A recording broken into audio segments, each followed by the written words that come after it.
आमदार साहेबांकडे जाण्याचा विषय काय होता सांगते पुढे ब्लॉग शेवटपर्यंत नक्की बघा.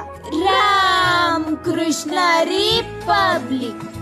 सकाळची लाईट होती ना, आपल्याला जोडायचं होतं मक्काला पाणी, परंतु पप्पान पहिल्यांदा सांगितलं होतं मक्काला टाकायचं युरिया. मग काय आपण फास्टला सोडायला घेतली बोगवणी, पण हातातलं काम टाकून आपल्या मागं नवीनच विषय निघला होता. आपली टीम सह पोहोचलो होतो लोकेशनला. आपला रोडचा विषय जरा खोल होता आणि तोच खोल विषय आमदार साहेबांच्या उंच टेबलावर गावकऱ्यांसह पेश केला होता. रोडच्या विषयावर चर्चा केल्याच्या नंतर मार्ग काढण्यात आला होता. आमदार साहेबांसह रोडच्या विषयाला पूर्ण विराम देऊन आपण निघालो होतो घरी. तब्बल 8 दिवसांनी रस्ता सुकल्याच्या नंतर ऍक्शन घेण्यात आली होती. आपल्या रस्त्याच्या मोठ्या खड्ड्यांचं पोट भरण्यासाठी डायरेक्ट देदानादन मध्ये मुरुम टाकण्यात येत होता. आता तरी आपल्या रोडची थोडी अवस्था ठीक झाली होती. चला तर मग भेटू नेक्स्ट ब्लॉग मध्ये. Bye bye.